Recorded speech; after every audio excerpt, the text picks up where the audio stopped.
Hello viewers, আমাদের চ্যানেলে তোমাদের সকলকে স্বাগত। আগের দিন আমরা নিপাতনের সিদ্ধ স্বরসন্ধি করেছিলাম। এবার দেখো আমরা দুটো বাক্য নিয়ে নিই। এটা একটা বাক্য যেটা শেষে পূর্ণচ্ছেদটা নেওয়া হয়নি, এখানে আমি দিয়ে দিলাম। দেখো এখানে কি বলা আছে, শ্রীমদ্ ভাগবত পবিত্র গ্রন্থ। ঠিক আছে, আচ্ছা ভাগবত কি পুরাণ। এবার দেখো এখানে আমি এটার তলায় দাগ দিলাম, আর এর পরের বাক্যটা কি আছে, সংযত আচরণ কাম্য। সংযত, এই দুটো হচ্ছে সন্ধিবদ্ধ পদ। এবার কি করব দেখো, আমরা এই শব্দটাকে নিয়ে আগে শ্রীমৎ, দেখো এটা কিভাবে সন্ধিবদ্ধ হয়েছে, শ্রীমৎ যুক্ত কি ভাগবত সমান এটা। এখানে জায়গা ধরছে না বলে আমি শুধুমাত্র শ্রীমদ্ এটা লিখে রাখছি। ঠিক আছে, শ্রীমদ্ ভাগবত। এবার দেখো খণ্ডত্ব মানে কি, তয়ে হসন্ত, তাহলে ত আর কি ভ, এই দুটো যুক্ত হয়ে কি হয়েছে দ। ত কি হয়েছে, দয়ে পরিণত হয়েছে, তাই তো। ত কি হয়েছে, দয়ে পরিণত হয়েছে। তো এর আলোচনা আমরা ডিটেলসে পরে জানতে পারবো। এখানে দেখো ত আর ভ দুটোই কি বর্ণ, ব্যঞ্জন বর্ণ। ব্যঞ্জন বর্ণের সঙ্গে ব্যঞ্জন বর্ণের মিলন হলে কি হবে, স্বাভাবিকভাবে আমরা জানি একটা বাচ্চা ছেলেও বলে দিতে পারবে যে ব্যঞ্জন সন্ধি হয়েছে। এবার দেখো আমরা যদি পরেরটা নিই, সংযত, যেটা অনেক শিক্ষার্থী এখন করে না আচরণ, এমনকি অনেক শিক্ষক শিক্ষিকারও দোষ থাকে ঠিকই, কিন্তু শিক্ষার্থীদেরকে প্রথমে সংযত আচরণ শিখতে হয়। আর শিক্ষকদেরকেও, শিক্ষার্থী হিসেবে যদি কেউ সংযত আচরণ শিখে থাকে, তাহলে আশা করা যায় যে আগামী দিনে সে যদি শিক্ষক হয় বা শিক্ষিকা হয়, সেও কিন্তু সংযত আচরণ করবে। তো দেখো এখানে সংযত,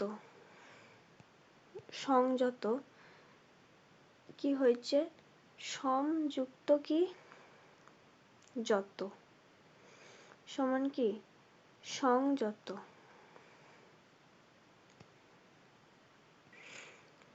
এখানে সংযত এইভাবে হলো, তাহলে ময়ের সঙ্গে অন্তস্থ অন্তস্থ জ যুক্ত হয়েছে, দিয়ে কি হয়েছে অনুস্বার, অনুস্বার হয়েছে।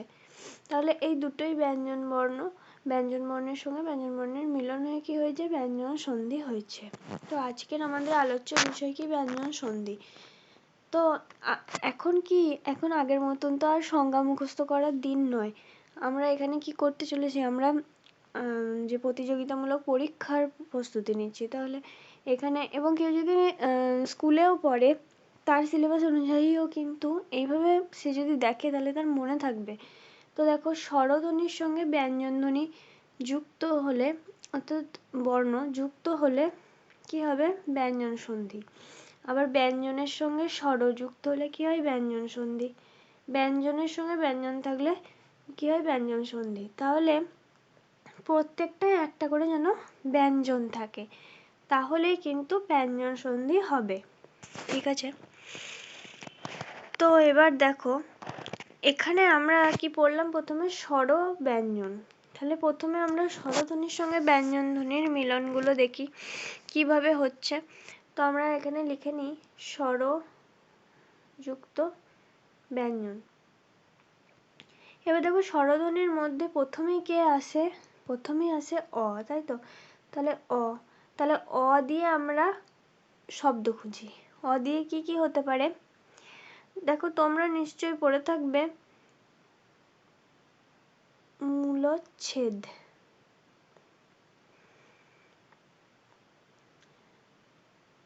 মূলচ্ছেদ, তাই তো। এটা কি করে এলো, দেখো এখানে কি হয়েছে, এখানে হয়েছে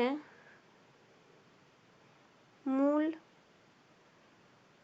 যুক্ত কি ছেদ, শুধু ছেদ, লয়ের সঙ্গে কি আছে? অ আছে, লয় হসন্ত যুক্ত অ।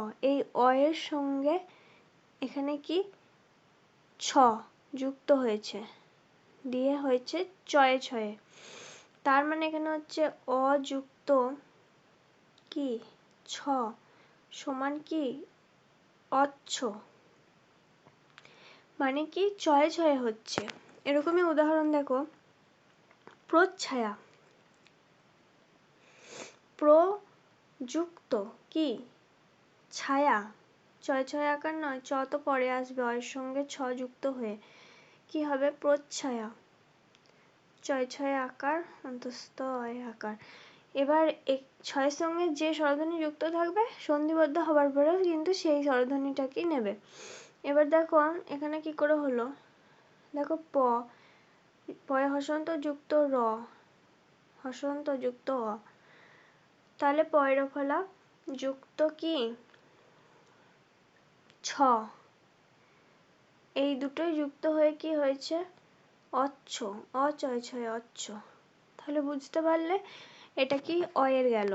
এবার অয়ের পরে কি আসে? আ। এবার আয়ের সাথে কি হবে দেখো, আ, দেখো আয়ের সাথে আ। এবার আ আছে এরকম, দেখো শাখাচ্ছেদ, শাখাচ্ছেদ মানে কি? মানে হচ্ছে গাছের শাখা, সেটাকে কি হয়? ছেদ করে দিলে, কেটে দিলে, ছেদ। এখানে কি হচ্ছে দেখো, শাখা, ক্ষয়ে হসন্ত যুক্ত আ, তার সাথে কি ছ, দেখো ছয়ে একার আগে বসেছে স্বর চিহ্নটা, কিন্তু এ কিন্তু পরেই আছে, ছয়ের পরেই আছে, বর্ণ বিশ্লেষণে কিন্তু দেখানো হয়েছিল। তো এখানে কি হবে? এখানে সূত্রটা হবে কি আ যুক্ত ছ সমান কি আচ্ছ, মানে কি চ আসবে। ঠিক আছে, এরকমই আরো অন্য উদাহরণ নেওয়া যেতে পারে। দেখো কথার ছলে, এই কথাটা নিশ্চয়ই শুনে থাকবে, আর তোমরাও বলো কথার ছলে অনেককে ভালোবাসো, ভালোবাসার কথাও বলো, আবার কি অনেকে আঘাত দিয়েও কথা বলে। দেখো সরি, আমারই ভুল হলো, ছয়ে ছয়ে লিখে ফেলেছি। দেখো ছলে সমান কি কথার ছলে, মানে চ আসবে, ছয়ে ছয়ে যুক্ত লয়কার। ঠিক আছে, তাহলে কথার ছলে এটা পেলে। এবার অ আ, তারপরে কি আছে? হর্ষই আছে, তাহলে হর্ষই আছে। এবার আমরা হর্ষই দিয়ে যে আমরা শব্দগুলো খুঁজি, দেখো পরিচ্ছেদ, তোমরা নিশ্চয়ই প্রত্যেকে শুনে থাকবে শব্দটা পরিচ্ছেদ। এবার দেখো এটা কি করে হলো? পরিযুক্ত ছেদ সমান পরিচ্ছেদ। তাহলে বুঝতে পারছো যে রয়ে হসন্ত যুক্ত হর্ষই যুক্ত ছ সমান কি ইচ্ছ, ছয় ছয়ে হচ্ছে, তবেই তো এখানে পরিচ্ছেদ আসছে। হর্ষই যুক্ত ছ সমান কি ইচ্ছ। কেউ কোথাও যাচ্ছে না, এখানেই সবাই থাকছে, শুধুমাত্র চ এখানে আসছে, চ এখানে অতিথি হয়ে গেছে, বুঝলে? এবার দেখো একটা শব্দ আমরা লিখি, সেটা কি তরু ছায়া। ঠিক আছে, দেখো তরু যুক্ত, তাহলে যখনই ছয় ছয় দেখবে নিশ্চয়ই সেখানে কোনো রকমের স্বরবর্ণ আর ব্যঞ্জনবর্ণ রয়েছে, আর কি চ আগে ছিল না, পরে এসেছে, এরকম। তাহলে কি হবে? তরু ছায়া। ঠিক আছে, এবার হর্ষই গেল, এবার কে আছে? হর্ষু। দেখো তাহলে আমরা কি করি, আমরা অন্য উদাহরণ নিই। দেখো অনু যুক্ত ছেদ সমান কি অনুচ্ছেদ, অনুচ্ছেদ। তাহলে কি পেলে এখানে? হর্ষু যুক্ত ছ সমান কি উচ্ছ, মানে চ এর আগমন হচ্ছে। ঠিক আছে, তাহলে এটা হলো আজকে যে স্বরবর্ণের সঙ্গে ব্যঞ্জনবর্ণের মিলন। তো ছোট করে আমি এখানে দিয়ে দিয়েছি, দেখো স যুক্ত ছন্দ সমান স্বচ্ছন্দ, তারপরে কি আচ্ছাদন, তারপরে কি দিয়েছি পরিচ্ছেদ, তারপরে কি অনুচ্ছেদ। তো এইভাবে তোমরা এটা স্ক্রিনশট নিয়ে নেবে, তাহলে ভালোভাবে বুঝতে পারবে। তো ভিউয়ার্স, আজকের মতো এই পর্যন্ত। যদি ভিডিওটা ভালো লাগে থাকে অবশ্যই লাইক, শেয়ার এবং কমেন্ট করে জানাবে এবং চ্যানেলটিকে অবশ্যই সাবস্ক্রাইব করে দেবে। Thanks for watching.